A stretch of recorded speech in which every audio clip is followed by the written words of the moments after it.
Hey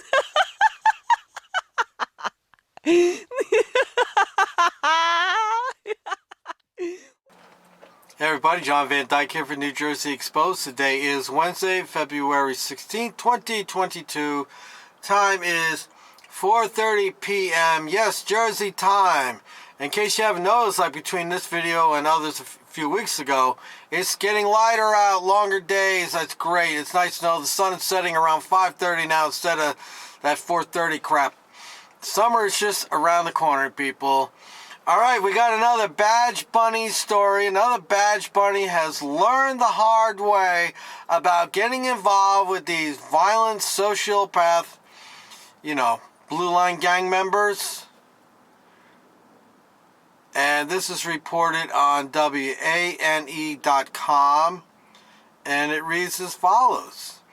FW, I guess that's Fort Worth PD officer on leave after domestic battery arrests, and that was reported yesterday, February 15th.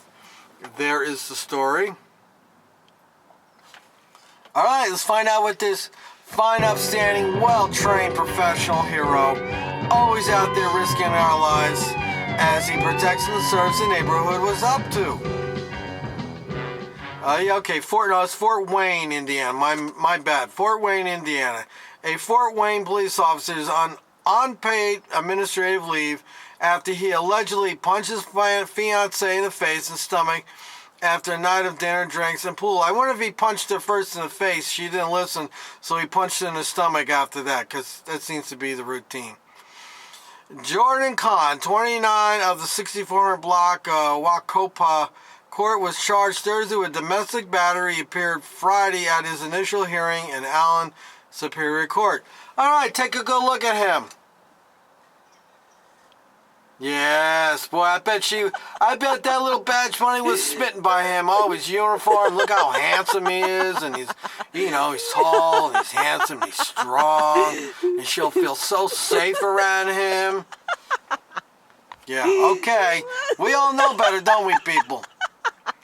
The Allen County Sheriff's Department responded to a call at 12:38 a.m. February 5th when Kahn's fiancée called 911 to say she'd been punched in the face and thought she had a concussion, according to her probable cause affidavit written by Sheriff Deputy Jordan Hissong.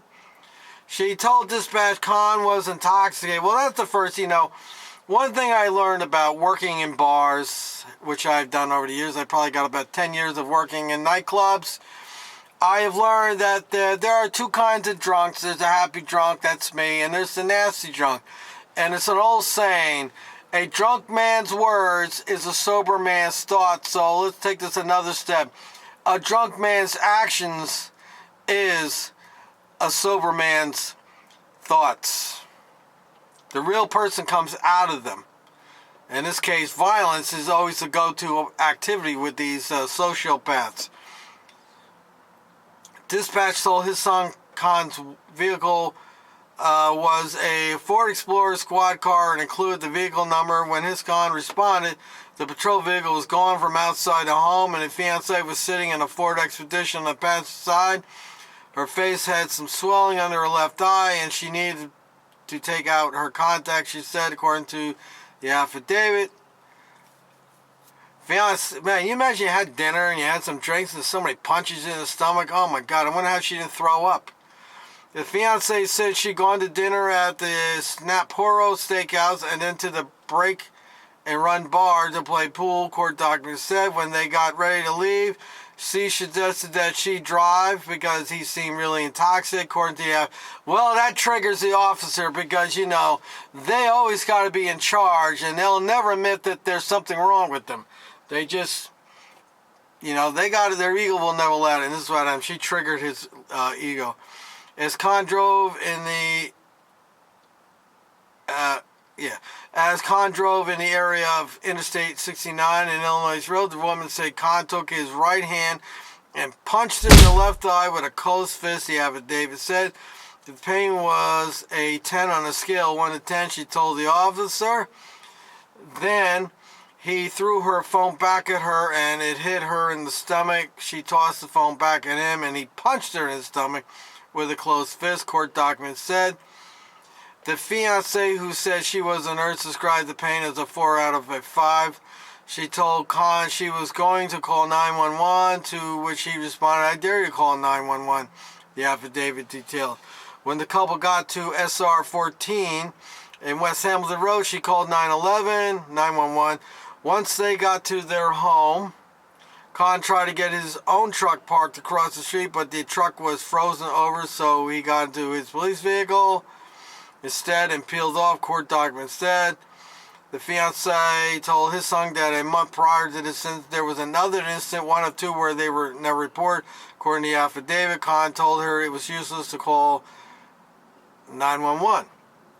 All right, well, here's the first problem with her first mistake is, and this goes out to any woman out there, the minute a man roughs you up, punches you in the face, twists your arm, acts of violence on you and hurts you, you leave him. That's how it goes. You don't stay with an abusive asshole. And the first mistake was she got involved with a cop. But her second big mistake was, the writing was on the wall. This is not the first time, and as we read, it was not the first time, according to the affidavit. If you call 911, they would never believe you because you are a dumb badge bunny and I'm a cop, Khan reportedly told his fiancée. The altercation typically happens when Khan drinks, she said, according to the affidavit. So why are you out drinking with him? She's enabling this. The night of February 5th, she reported drinking 5 drinks between 6 p.m. and midnight, and Khan, 6 feet tall, 195 pounds, had about the same amount or maybe one more in the same time frame. She was drinking tequila, and he was drunk whiskey, she said, according to the affidavit. So drinking whiskey is like drinking double of tequila. The two had been together for about a year and got engaged to be married in August, she added. Well, you want to look at this on the bright side. She's getting out of this relationship, hopefully. She's smartened up and will get out of the relationship, and she won't get married, and no children will be involved in this. Because that'll be the next nightmare. She has kids with this sociopaths. And the arrogance of this guy telling her, "Hey, nobody's going to believe you. I'm a cop." See? Just reinforces the things that we already know.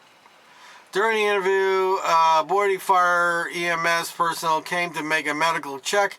The fiancée said she was having face pain where she had been punched, but because she was a nurse, she didn't feel she needed to go to the hospital at the time. Should have gone to the hospital and had a report and a picture taken of it.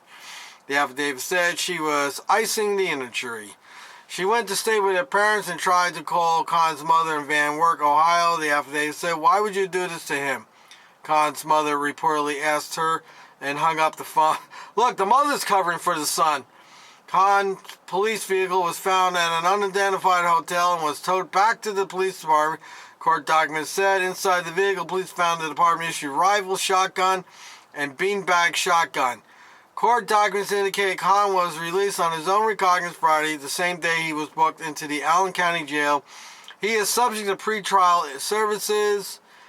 Allen Superior Court Magistrate John Bowden authorized Khan to live with his parents in Van Wert, subject to pretrial service reporting. A no-contact order was issued.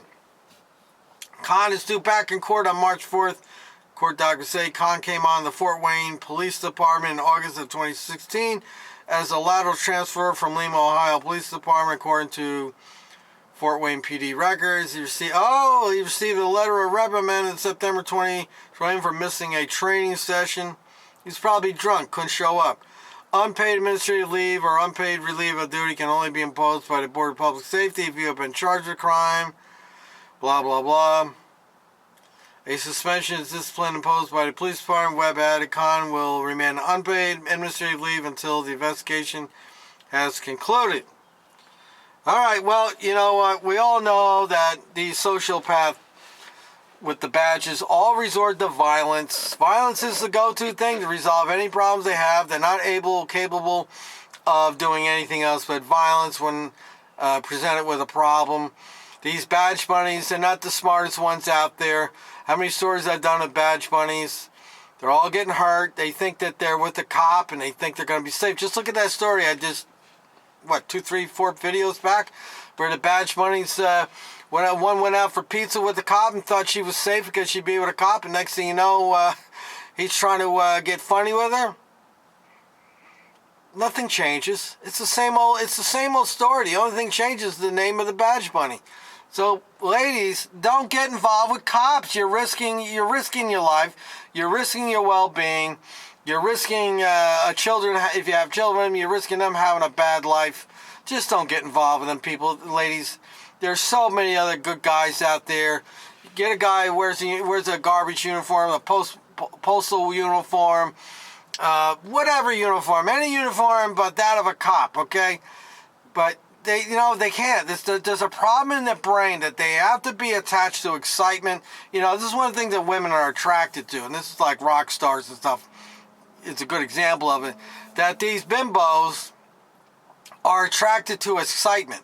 So if you're a rock star, they want to be around that. You got fame, you got money, you got a little power because you got popularity, and they want to be part of that. So you can take that whole premise there and apply that to the cop where, hey, I can be with a cop. He's got a uniform. He's got power. I'll feel protected. My girlfriends will all be jealous of me because I have a police officer. It's my husband. But how's it always work out? And the other day on Facebook, I said something about something. And one of these stupid badge bunnies gets on there and says, my husband is a good man. He never hurt me. He never did anything, and you just want to tell the bimbo, hey, you're one of the lucky ones. Why take that chance when we know that there's a higher risk of domestic violence? The domestic violence within law enforcement marriages or relationships is higher than the national average. So why would you want to take that chance and get involved with one of these sociopaths? But we know the intelligence level of badge bunnies is not very high. They think with their private parts, and that's that. So do I feel sorry for this woman? I feel sorry that she's that stupid and she stayed with them after the first incident. That's about as far as I go with that. She made that decision. She put herself in that position. And check the mic and make sure it sounds right, boys. Got nobody to blame but herself.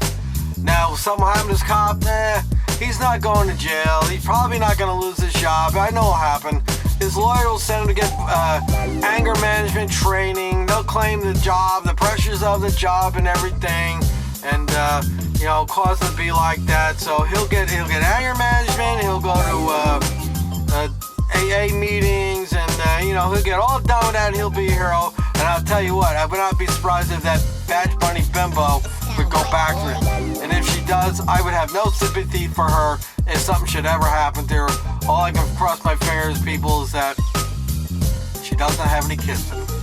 I'll put the story link in the description. It's a little lengthy, so go read the whole thing yourself, and let me know what you think about these stupid badge bunnies and never learn the hard way. John Van Dyke from New Jersey Exposed. Till next time, people.